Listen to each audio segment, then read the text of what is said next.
Il faut se dire que le monde va changer, hein. C'est-à-dire que jusqu'alors, Ah bon? jusqu'alors, on envoyait ses factures à un client. Ça va changer puisqu'on va envoyer ses factures à un portail.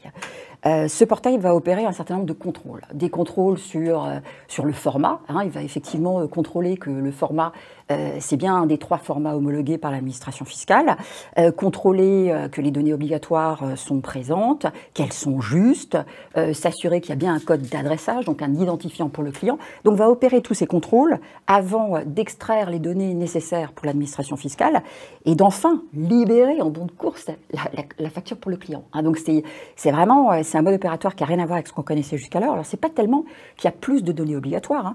Je dirais en gros on est sur enfin il y en a quelques-unes, hein, 4 ou 6, je sais plus, mais le problème c'est qu'elles seront testées systématiquement et elles vont être testées par un portail. Et un portail c'est binaire, hein, c'est-à-dire que la facture elle est conforme ou elle n'est pas conforme.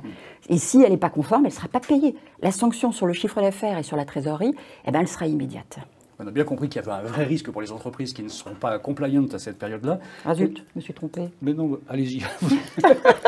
On est en direct, vous avez le droit de me tromper. Vous emmène un petit peu la pinceau. Donc c'est l'autre. Ah oui, mais c'est parce que je la tire à l'envers. Voilà, c'était ça l'histoire. C'était donc ça. Bon.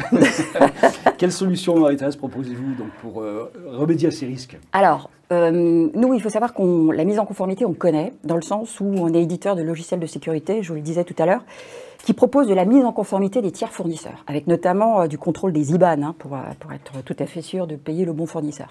Donc, c'est pour ça qu'on a tout de suite compris qu'il y aurait un problème de mise en conformité des tiers clients dans le cadre de la facturation électronique.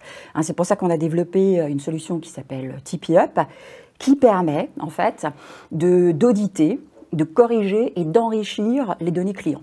Hein, comment? En allant, comment dirais-je, en testant, hein, le SIREN, le SIRET, le numéro de TVA intracommunautaire auprès des API SIREN et VIES pour détecter finalement ce qui est erroné et puis ce qui est à compléter, ce qui est manquant.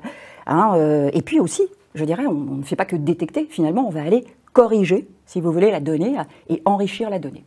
Et ça, de manière, en fait, à pouvoir, de manière continue, pour pouvoir justement assurer la continuité de la facturation.